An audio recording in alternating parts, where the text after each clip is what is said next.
Yo guys, welcome back again today. Today we're going to be talking about the Dahomey Amazons, or the Dahomey Women Warrior, and also known as the Mino. The Mino women of the Fon people, or the Dahomey Amazons, named by the French, was an all-women army division of the Dahomey Kingdom.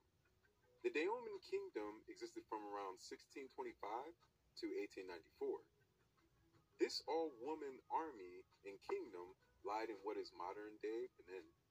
This kingdom, like most kingdoms, warred with the neighboring Yoruba kingdom, and this kingdom was called the Kingdom of Oyo. The stronger Oyo kingdom would raid, kill, and enslave many in the Dahomey kingdom.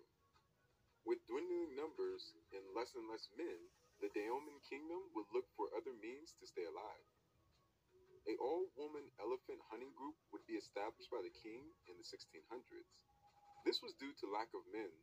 The all-woman hunting group would eventually be reused and trained to be a all-woman army in which would help defend the kingdom. In years to come, the kingdom led by this woman army would defeat neighboring kingdoms, tribes, and European countries who tried testing their territory. These women warriors were fearless, trained to be precise, powerful, and tactical. This force would also eventually lead into participating in the slave trade or Atlantic slave trade that we know of today. Expanding the kingdom under various kings' rule, the kingdom became a regional power when it conquered the coastal Waida and Al-Ada kingdoms. These kingdoms and cities were major slave trading areas, and taking control of them would lead the kingdom to being part of the Atlantic slave trade. In 1852, the British would set up a naval blockade to stop the kingdom's expanse and power. The years are unclear when the Mino women were established. Most agree that it was sometime between King Wegbaja, who was the third king, in 1645 to 1685, while other historians attribute their creation to the early 1700s under another king. The Mino women were recruited from families and villages within the kingdom at a young age. Some of the warrior women were also acquired by conquering kingdoms or villages nearby.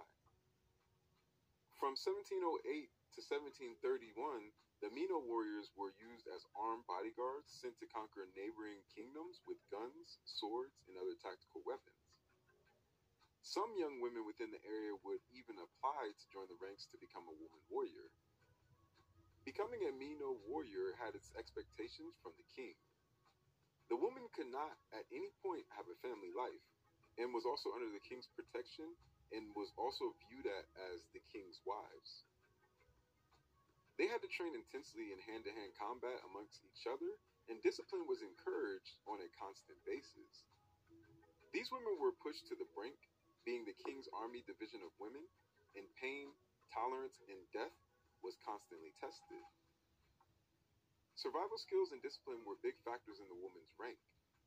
Exercises including jumping over walls with thorny branches, and also 10-day expeditions to the jungle without equipment like machetes. The women did get special treatment that the men did not. The women were allowed to drink and smoke in the king's palace and reside there, while the men did not. There was also the opportunity to attain influence, command, positions, and prominent roles in the kingdom. Wealth was also alluring to the women warriors as well. In the 1800s, there were 6,000 or less Mino warriors who were riflewomen, archers, gunners, spies, and huntresses. This kingdom was always at war with its neighbors, and the women would fight in many slave raids to feed prisoners of different tribes to slave cities off the coast. During the same time, the French, British, and other European empires would have colonized and controlled most of West Africa and Africa in total. One of the last pieces was the Dahomey Kingdom. In the late 1800s, the French and the Dahomey Kingdom would have their first war. The 11th and last king, King Behenzin, would lead the kingdom into the Franco-Dahomey War. The first war was bloody, with Mino women warriors fighting the French with much skill, especially the hand-to-hand combat. The women and army would soon eventually lose the battle, being outmatched by guns. It was customary for the Mino women to return home with severed genitals and the heads of their opponents. This would lead to a second Franco-Dahomey War, in which the women warriors were assigned to target certain French soldiers. This war would last 7 weeks and was fought at a ruthless level. The French did not expect the fight they received, and after 23 separate battles, they would have to bring in the Foreign Legion armed with machine guns. Soon after, the kingdom would become a French protectorate, and some oral traditions say that some surviving Mino women swore to serve and protect kings after the kingdom fell. They would do this by acting as a king's wife, but in secret, they would be deadly warriors ready to protect the future kings at any cost. The last Mino woman to have claimed to serve was a woman by the name of Nawi. She was said to be over 100 years old and died in 1979. These women were also pulled for inspiration from the modern-day movie Black Panther. The Dora Milaje bodyguards and women warriors of Wakanda were inspired from these women warriors.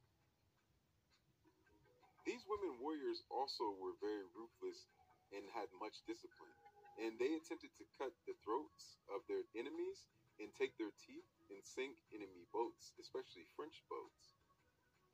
These women also engaged in war tacticians and guerrilla warfare, so there was a mix of guerrilla warfare when needed and also tactical strategic warfare. So you guys, today we learned about the Mino women warriors. Please like and subscribe, turn on your bell notifications so you get all my videos. Add me on all social medias, which is African Network, which is Snapchat, Instagram, Twitter, SoundCloud, Facebook.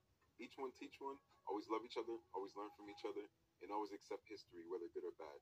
Peace. One love.